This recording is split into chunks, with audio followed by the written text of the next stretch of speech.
राजा दशरथ की कहानी। राजा दशरथ की कहानी बहुत ही रोचक है। धर्म ग्रंथों के आधार पर कहा जाता है कि राजा दशरथ पूर्व जन्म में स्वयंभू मनु थे तथा इनकी पत्नी का नाम सतरूपा था। इन दोनों से ही संसार की उत्पत्ति हुई है। इन्होंने भगवान विष्णु की घोर तपस्या की थी तथा दशरथ कौशल्या के रूप में भगवान विष्णु के माता पिता होने का वरदान प्राप्त किया था।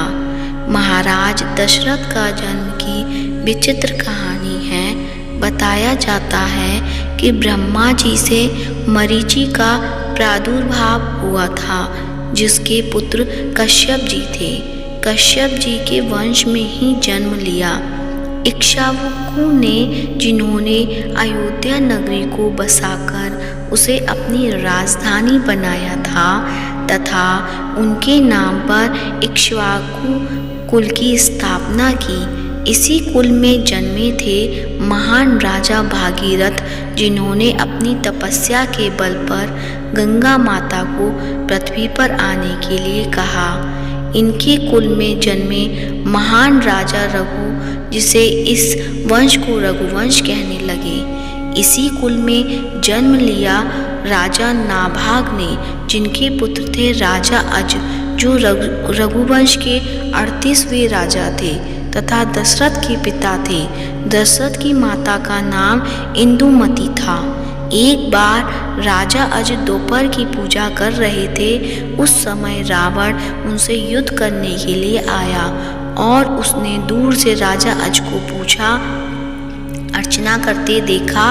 राजा अज ने भगवान शिव की वंदना की और जल पीछे फेंक दिया। यह देखकर रावण बड़ा आश्चर्यचकित हुआ और वह राजा अज के पास पहुंचा तथा पूछने लगा कि हमेशा पूजा करने के बाद जल आगे अर्पित किया जाता है, ना कि पीछे। आपने ऐसा क्यों किया? राजा अज ने उत्तर दिया, जब मैं आंखें बंद करके भगवान शिव की अर्चना कर रहा था, तभी मुझे एक योजन दूर जंगल में एक गाय घास चरती हुई दिखी और देखा कि एक सिंह उस पर आक्रमण करने वाला है। इसलिए मैंने जल पीछे की तरफ फेंका, जिससे जल ने तीर की रूप धारण कर लिया और उस सिंह की मृत्यु हुई। रावण को यह बात सुनकर बड़ा ही आश्चर्य हुआ, किंतु राजा अज ने कहा, तुम यहाँ से एक योजन दूर जाकर यह सब देख सकते हो। रावण वहाँ पहुँचा और देखा कि गाय हरी घास चर रही थी, जबकि शेर के पेट में बाण लगा है। अब रावण को विश्वास हो गया कि जिस राजा के जल से ही बाण बन जाते हैं और बिना किसी निशान लगाए ही शत्रु मर जाते हैं, ऐसे वीर पुरुष को जितना बड़ा ही असंभव है। और वह राजा अज के बिना युद्ध किए ही लंका लौट गया। एक बार जब राजा अज वन में भ्रमण करने के लिए गए तो उन्हें एक बहुत ही सुंदर तालाब दिखाई दिया। उस तालाब में एक कमल का फूल था जो सुंदर प्रतीत हो रहा था। उस कमल को प्राप्त करने के लिए राजा अज तालाब में कूद गए, किंतु राजा अज जितना भी उस कमल के पास जाते, वह कमल उनसे उतना ही दूर चला जाता और राजा अज ने उस कमल को नहीं पकड़ पाया। तभी आकाशवाणी हुई कि हे राजन, आपको कोई संतान नहीं है, आप इस कमल के योग्य नहीं है। ऐसी भविष्यवाणी ने राजा अज के हृदय में एक भयंकर आघात किया। राजा अपने महल में लौट आए और उन्हें संतान की चिंता रहने लगी, क्योंकि उन्हें संतान नहीं थी, जबकि राजा अज भगवान शिव के बड़े भक्त थे। कुछ समय बाद भगवान शिव उनकी इस चिंता से व्याकुल हो उठे और उन्होंने धर्मराज को आदेश दिया और कहा कि तुम ब्राह्मण के वेश में अयोध्या नगरी पहुँचो, जिससे राजा अज को संतान की प्राप्ति होगी। धर्मराज और उसकी पत्नी ब्राह्मण और ब्राह्मणी की वेश में उसी क्षण सरयू नदी के किनारे कुटिया बनाकर रहने लगे। एक बार धर्मराज ब्राह्मण के रूप में ही राजा अज के दरवाजे पर आए और उनसे भिक्षा की याचना करने लगे। तब राजा ने अपने खजाने में से ब्राह्मण को सोने की असरफियाँ देनी चाहिए। लेकिन ब्राह्मण ने कहा कि यह प्रजा का है, आप अपना कुछ दीजिए। तब राजा अज ने अपने गले का हार उतारकर ब्राह्मण को देने लगे, किंतु ब्राह्मण ने फिर मना कर दिया कि यह भी प्रजा की ही धन संपत्ति है। इस प्रकार राजा अज को बड़ा दुख हुआ कि आज एक ब्राह्मण उनके दरवाजे से खाली हाथ जा रहा है। तब राजा अज रात्रि में एक मजदूर का रूप बनाते हैं और नगर में काम के लिए निकल जाते हैं। वह एक लोहार के घर पहुंचते हैं और वहां काम करने लग जाते हैं। पूरी रात को बड़े घन से लोहे का काम करते हैं, जिसके बदले में उन्हें 1 टका मिलता है। राजा 1 टका लेकर ब्राह्मण को देने उनके घर पहुंचते हैं, लेकिन वह ब्राह्मण उपस्थित नहीं था।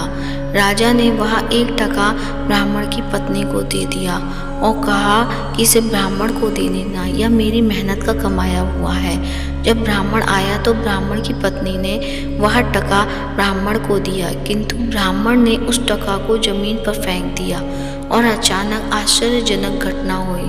ब्राह्मण ने जहाँ टका फेंका था वहाँ एक गड्ढा हो गया और टका गड्ढे में समा गया। ब्राह्मण उस गड्ढे को खोदा और उसमें से सोने का एक रथ निकला तथा आसमान की तरफ चला गया। इससे पश्चात ब्राह्मण ने फिर गड्ढा खोदा तो दूसरा सोने का रथ निकला और आसमान में चला गया। इसी प्रकार से एक के बाद एक 9 सोने के रथ निकले और आसमान की तरफ चले गए। अंततः जब 10वां रथ निकला तो उस पर एक बालक था और वह रथ जमीन पर आकर रुक गया। ब्राह्मण ने उस बालक सीने से लगाया तथा लेकर राजा अज के दरवाजे में गए और कहा, राजन, इस पुत्र को स्वीकार कीजिए। यह आपका ही पुत्र है जो तुम्हारे 1 टका से पैदा हुआ है। तथा इसके साथ में 9 स्वर्ण रथ निकले जो आसमान में चले गए, जबकि यह बालक 10वें रथ पर निकला, इसलिए यह रथ तथा पुत्र आपका है। इस प्रकार से राजा दशरथ जी का जन्म हुआ। बहुत समय पहले की बात है। एक बार जब राजा दशरथ वन में शिकार करने के लिए गए थे तो उनका सामना बाली से हो गया। किसी बात पर बाली को इतना क्रोध आया कि दोनों के बीच भयंकर युद्ध छिड़ गया कि दोनों राजा एक दूसरे के खून के प्यासे हो गए। उस समय वहाँ पर रानी कैकेयी भी उपस्थित थी।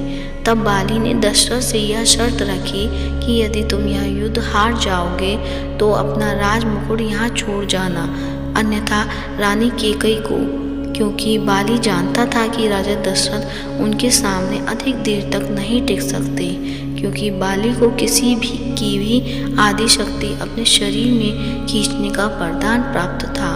दोनों योद्धाओं के बीच भयंकर युद्ध हुआ। अंततः महाराज दशरथ युद्ध हार गए और उन्होंने अपना राज मुकुट बाली को दे दिया। इस पर रानी कैकेयी को अपने ऊपर बहुत ही क्रोध आया और उन्हें राज मुकुट वापस लाने की चिंता सताने लगी।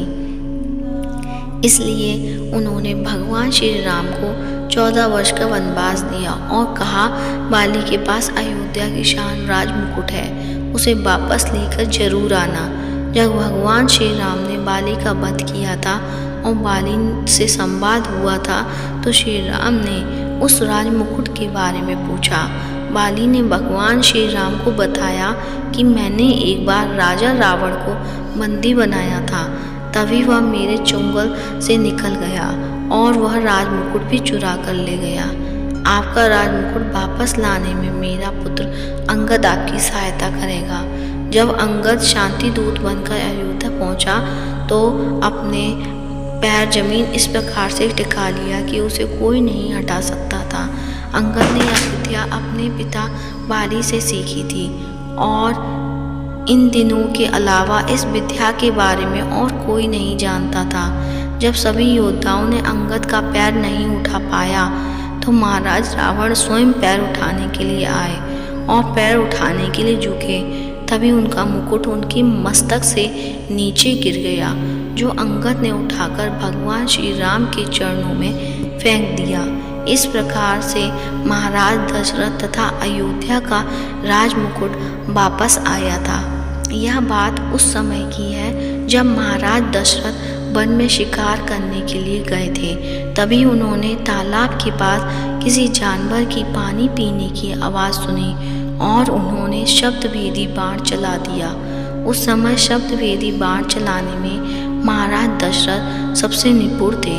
वह शब्द भेदी बाण सीधा श्रवण की छाती में जाकर लगा, जिससे श्रवण की दर्द के मारे चीख निकल गई। यह चीख सुनकर महाराज दशरथ घबरा गए और तालाब की तरफ दौड़े और उन्होंने देखा कि उसका शब्द भेदी बाण एक व्यक्ति के सीने में धंसा हुआ है, जो उस तालाब में पानी पीने के लिए आया था। महाराज दशरथ ने श्रवण को अपनी गोदी में ले लिया और अपनी गलती पर पछताने लगे। तब श्रवण ने कहा, यहाँ से थोड़ी दूर मेरे अंधे और बूढ़े माता पिता प्यासे बैठे हुए हैं, कृपया उन्हें पानी जाकर पिला देना। इतना कहते ही श्रवण ने प्राण त्याग दिए। महाराज दशरथ संकोच करते हुए पानी लेकर श्रवण के माता पिता के पास पहुँचे और उन्होंने अपना परिचय दिया कि दुर्भाग्यवश आपके पुत्र का वध मेरे हाथों से हो गया है। इतना सुनते ही श्रवण के माता पिता रोने लगे और उन्होंने महाराज दशरथ को शाप दिया, जिस प्रकार हम अपने पुत्र के वियोग में प्राण त्याग रहे हैं, उसी प्रकार से तुम भी अपने पुत्र के वियोग में प्राण त्याग दोगे। और यह उनका कथन सत्य हुआ। जब भगवान श्री राम वनवास गए तब महाराज दशरथ ने अपने प्रिय पुत्र राम के वियोग में प्राण त्याग दिए। तो ये थी राजा दशरथ की कथा।